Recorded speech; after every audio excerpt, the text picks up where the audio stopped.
So this is the Log4J basically attack demo. It's been in the news lately, and basically there really aren't any solutions out there that stop this attack deterministically and not based on previous signatures. So I'm going to show you how we do that. So to set the table for you, this is a fully patched Windows 10 system, basically running a web server from the customer. This is basically the customer's machine, and this is the basically, if you will, console for this machine as far as the web server part of it is concerned. There are two other machines which are under the control of the attacker, which are involved in this attack. One is an LDAP server that I'm showing the console that the attacker would have been seeing on his or her machine. Plus, I'm showing the attack, basically,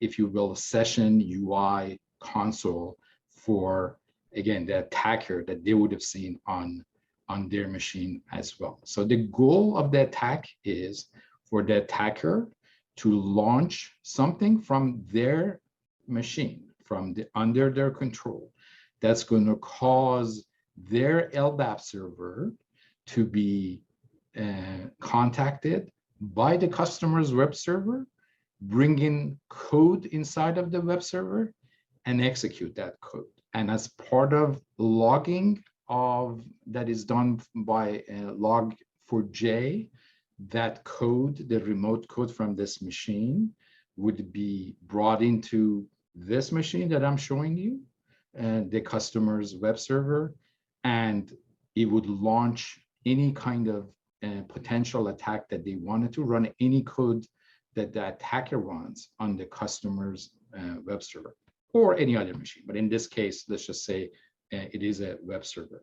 So if the attack is successful, in this example, it is a well-known example that's out there on the web that anybody can download and run.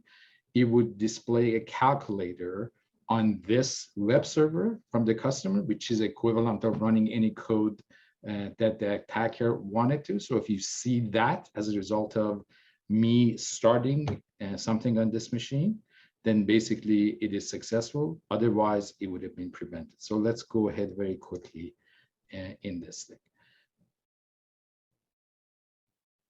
So the machine is fully patched. It's running a Windows 10.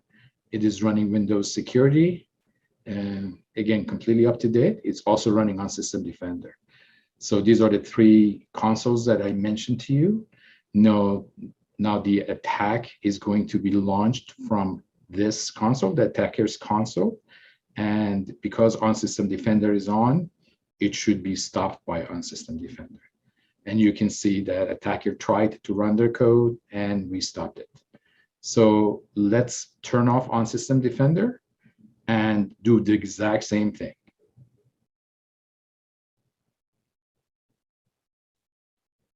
As you can see, the calculator popped up. So that means this machine is under the control of the attacker at this point.